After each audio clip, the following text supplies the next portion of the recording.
The success of bad people. Have you ever noticed how often people who act immorally, deceive, manipulate, or break the rules seem to thrive? This observation often challenges our deeply held beliefs about justice, where good people are rewarded and bad ones are punished. Yet, in reality, it seems like the opposite is true. Those who are willing to cross moral boundaries often advance more swiftly in life. It's a frustrating paradox, isn't it? We grow up thinking that virtue and goodness will ultimately win, but it often feels like the world rewards those who act without hesitation, disregarding the ethical lines that many of us hold dear. When we see this in action, it can be unsettling, and it forces us to ask why some people seem to succeed by breaking the rules. In a world where competition is fierce and survival often depends on being strategic, those who refuse to be weighed down by moral hesitation can push ahead more quickly. They operate with a clear sense of purpose, taking action without second guessing themselves. And in doing so, they often find success faster than those who struggle with guilt or moral conflict. Niccolò Machiavelli and his views. In his famous work, The Prince, Niccolò Machiavelli presents a compelling yet controversial argument. In order to achieve great goals and sustain power, sometimes one must resort to methods that are widely considered immoral, such as lying, manipulating, or exploiting others. Machiavelli's perspective isn't about glorifying evil, it's about revealing a stark truth, one that challenges our most fundamental beliefs about morality and success. He acknowledges that while traditional ethics may provide a sense of justice and fairness, they are often a barrier to achieving power and success in the real world. Machiavelli doesn't claim that deceit or cruelty should be the default way to lead, but rather that those who are willing to disregard moral constraints have an undeniable advantage over those who adhere strictly to ethical guidelines. His point is uncomfortable but undeniable. People who lack the fear of breaking moral rules tend to move forward with fewer hesitations, advancing more quickly than those who are bogged down by guilt, empathy, or the fear of consequences. The world, as Machiavelli sees it, isn't a place where virtue always prevails. Instead, it's a ruthless, competitive arena where power is won by those who are willing to act decisively, even if it means stepping on others along the way. This perspective forces us to reflect on the reality of power dynamics in our own lives. We want to believe that good deeds lead to success, that kindness, honesty, and integrity will eventually pay off. Yet, as we look around, we often see those who manipulate or deceive others reaching the top with seemingly little resistance. It's a disheartening truth that Machiavelli highlights. The ability to move through the world unencumbered by moral concerns can, in many ways, be more effective than acting in a manner that adheres to traditional notions of right and wrong. But in revealing this uncomfortable truth, Machiavelli challenges us to consider not just the methods of success, but also the sustainability and moral cost of achieving it. The concepts of virtù and fortuna. Machiavelli introduces two crucial concepts for success: virtù and fortuna. While we often associate the word virtue with moral goodness, Machiavelli's definition is far broader. Virtù refers to a leader's ability to adapt, be bold, and display intelligence in order to shape circumstances in their favor. It is the skill and flexibility needed to navigate the unpredictable twists and turns of life, to turn challenges into opportunities. Unlike the conventional understanding of virtue, virtù is not about being morally good, but about being strategically effective in a world that is anything but predictable. On the other hand, fortuna represents the unpredictable aspects of life: luck, fate, and the random events that can shape our outcomes. While we cannot control fortuna, Machiavelli argues that those who possess virtù are better equipped to respond to fortuna. They are not paralyzed by doubt, fear, or the consequences of their actions. Instead, they act swiftly and decisively, taking advantage of opportunities as they arise and using their boldness and intelligence to adapt to changing circumstances. Those who are unburdened by moral constraints are often better suited to handle fortuna. They don't hesitate or second guess themselves when life presents a chance or crisis. They don't sit back and wait for things to fall into place. They seize the moment with confidence and purpose. It's a mentality that many of us find difficult to grasp, The idea that taking advantage of life's chaos rather than waiting for it to be in our favor is often the key to success. People bound by a rigid moral code might hesitate, deliberate, and overthink their decisions, but those with virtù are quick to act, embracing fortuna when it strikes and making it work for them. This idea forces us to question, are we too caught up in moral constraints to see opportunities clearly? And do we allow fear or hesitation to hold us back from seizing the moments that could shape our futures? The strategy of bad people.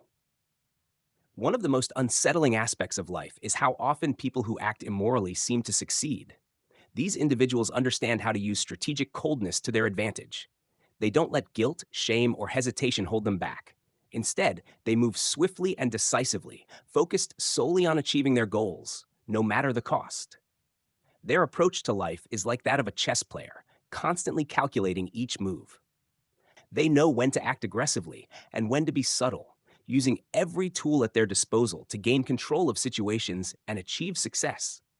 This isn't about creating lasting relationships or building trust. It's about using people as stepping stones to get ahead, without concern for the long-term impact of their actions. The leaders they become are not loved, but feared. Their power doesn't come from admiration, it comes from the control they exercise over others.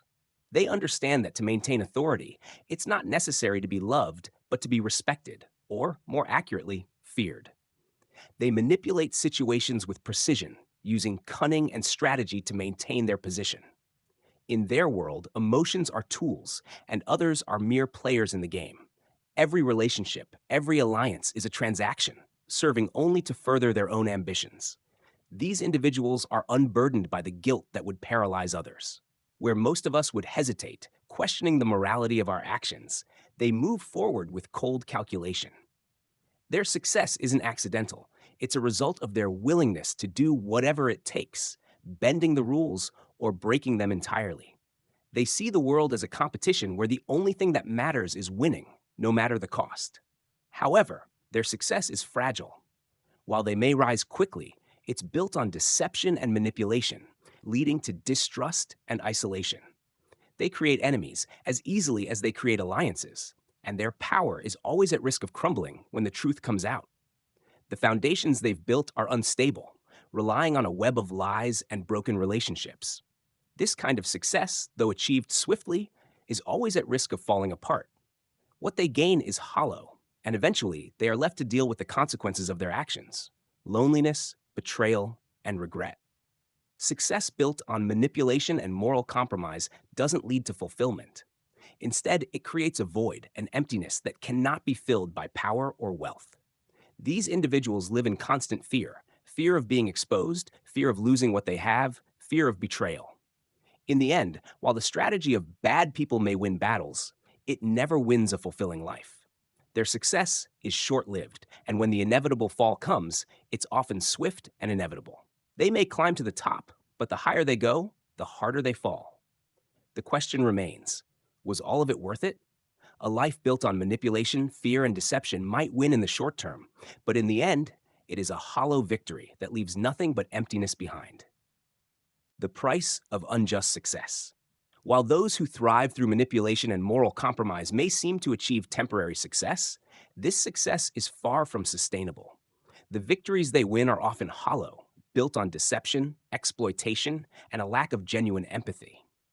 These individuals might seem powerful in the moment, but their triumphs are fragile, like castles built on sand. What they fail to realize is that true success isn't about temporary gains, but about creating a foundation that endures the test of time.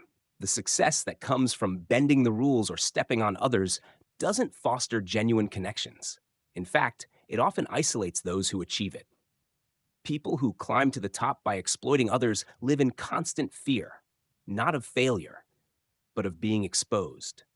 They worry about who might betray them next, who might reveal their lies, and who might take advantage of their vulnerabilities. Every relationship becomes a transaction, every alliance a potential betrayal waiting to happen.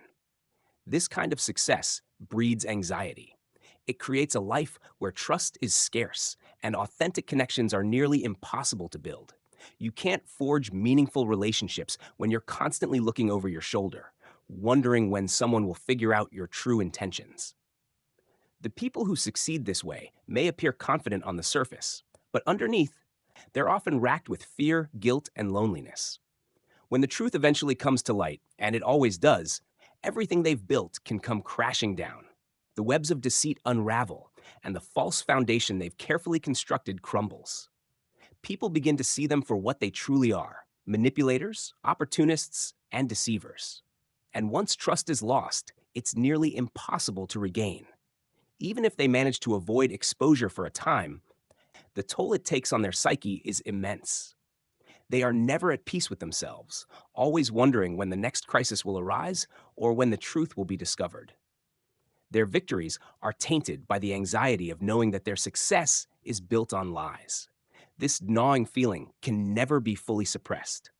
Over time, it becomes harder and harder to ignore, and the weight of it begins to take its toll on their mental and emotional well-being. In the end, the success that comes from bending the rules and manipulating others isn't true success at all. It's fleeting, fragile, and ultimately unsatisfying. The relationships they build are empty, filled with suspicion and mistrust. The power they accumulate is unstable, relying on deception and fear rather than respect and trust. And when it all inevitably falls apart, they are left with nothing but the ruins of a life built on falsehoods. So, while these individuals may succeed in the short term, the price they pay is steep. The isolation, anxiety, and eventual collapse of everything they've worked for are the true costs of unjust success. It's a hollow victory, one that brings no real peace or fulfillment, and in the end, it leaves them with nothing but emptiness. True success isn't about winning at all costs. It's about creating something meaningful, something that lasts, built on honesty, trust, and genuine connections. Success achieved through manipulation and deceit may feel sweet in the moment, but the bitter aftermath is inevitable. Liberation and the final lessons. The ultimate question that arises from all of this is whether it is truly worth sacrificing one's integrity and morals for success. Can the price of achieving power and wealth ever be justified when it costs you your soul? It is a question that challenges everything we've been taught about what it means to succeed. We live in a world where success is often measured by money, power, and status. But true success, the kind that lasts and brings fulfillment, isn't about accumulating wealth or controlling others. It's about finding inner peace and creating genuine, meaningful connections with the people around us. No matter how high you rise or how many victories you achieve, if you are left isolated, burdened with guilt, or haunted by the consequences of your actions, then what have you truly gained? The most successful individuals are not those who have the most money or the most power. They are the ones who have learned to live with a clear conscience, who have built relationships based on trust and respect, and who are at peace with themselves. Success, when it is rooted in authenticity and integrity, brings a kind of liberation. The freedom from the constant fear of being exposed, the freedom from the burden of deceit, and the freedom to live a life true to your values. It is important to remember that success achieved at the expense of others or through unethical means is temporary. It is built on fragile foundations that will eventually collapse. In the end, no amount of wealth or power can replace the peace of mind that comes with living a life of honesty and purpose. When we stop chasing empty victories and start living with authenticity, we unlock the true freedom to create a life that has real meaning. True success is not about what you have, but about who you are. It's about the integrity you maintain, the relationships you build, and the peace you cultivate within yourself. This is the kind of success that brings lasting happiness. The kind of success that doesn't need to be feared or questioned. In the end, what matters most is not how high you climb, but how deeply you've connected with yourself and others along the way.